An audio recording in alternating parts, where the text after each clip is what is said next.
What's up, gamers? Welcome to GameStar Nation. My name is Rob, and today I want to share some new and upcoming titles in the single-player crafting survival space that are either launching fully or at least into early access in 2025.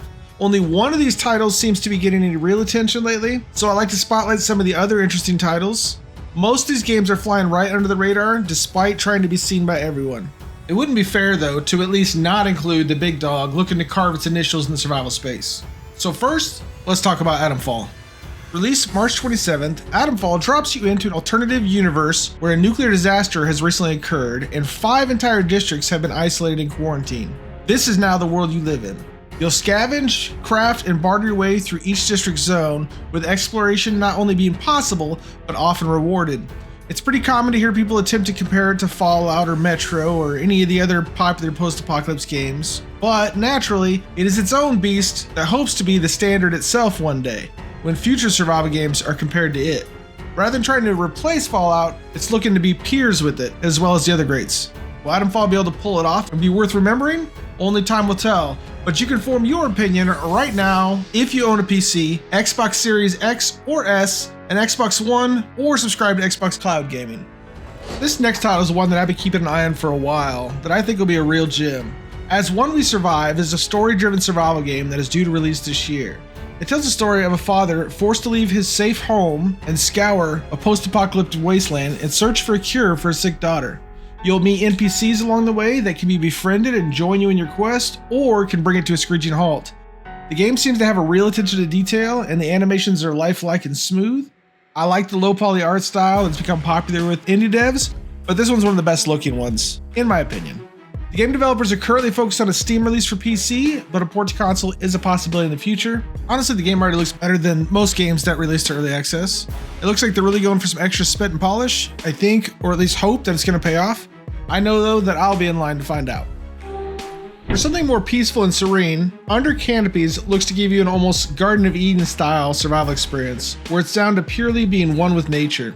Besides chopping trees and building your home, there'll be additional activities such as fishing, always a favorite, beekeeping, that's a rare one. You'll be able to raise and care for chickens and sheep, and of course, gardening. It looks to be snuggling into its own little cut of survival space by getting rid of the stressors and just living the pure, fulfilling life of homesteading. I think it looks great and is somehow original in space, although you'd think this is where the survival space would have started, with just surviving nature, but typically there's some other catch to it. Zombies, demons, monsters, giants, something. But Under Canopies is setting out to prove that survival alone is enough. If you're a fan of Subnautica, or really like the idea of building yourself a home in a world of isolation, which I am personally both of those things, Honeycomb: The World Beyond looks to offer exactly that. It looks really good and fleshed out, really has a professional finish to it. My only concern is maybe it's just a little too similar to Subnautica, but let's see what they say about their own game. Honeycomb: The World Beyond is a survival sandbox game set in an exuberant planet, Soda 7. Explore its vast world and face challenges on your bioengineering journey. Crossbreed plants or animals, gather resources, craft items, and conduct experiments in order to develop new species. Now that sounds cool. If we get to take our time and explore the world, trying out our own genetic experiments and getting to live with or having to live with the results, that'd be pretty freaking sweet.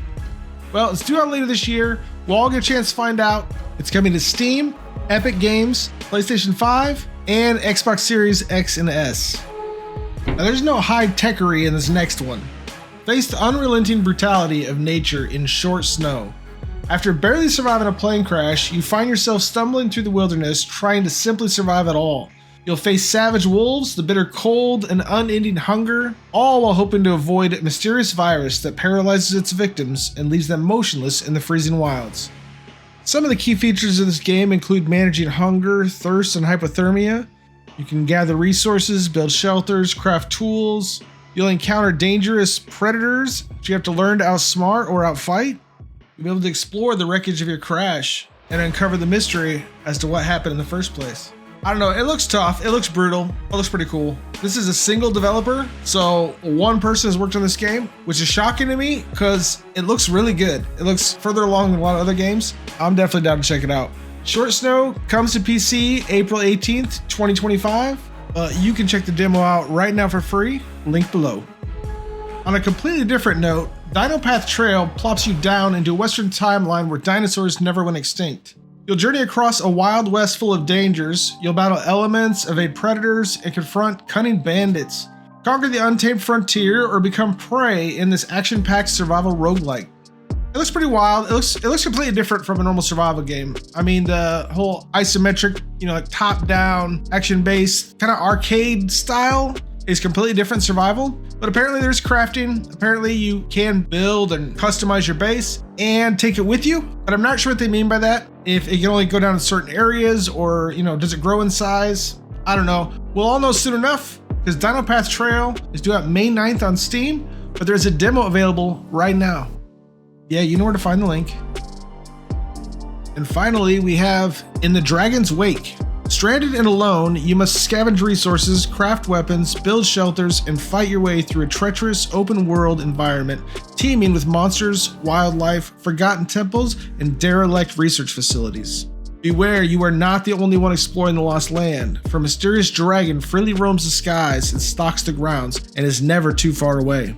Embark on a relentless quest for survival as you scavenge materials, hunt for food, mine resources, and build your base. Keep your wits about you as a variety of ancient predators also call the island home. Adapt, innovate, and improvise as you strive to overcome the unknown challenges that lie ahead. Apparently you can have dragon fights, where you can fly a dragon and then fight other dragons. That's been on my wish list for a long time. Anyways, looks solid. It's supposed to be out this year. It has been delayed before though, so we'll see. The survival space is getting more popular by the year, and 2025 is set up to be a pretty big year already. Not only do the games I covered here look promising, in my last video I covered new and upcoming co-op survival games. Check it out, link with the others. On top of all those and these, Subnautica 2 is scheduled to release this year, and it's supposed to have a single player story as well as a co-op based story. I'm not sure how they're planning on balancing that, but I'm excited to find out. I'd love to hear your thoughts on it or any other titles we discussed here, or really any other title at all. I love games. I know you do too. You would be watching this. On that note, thank you so much for watching. Until next time, keep the game on, Game Stars. See ya!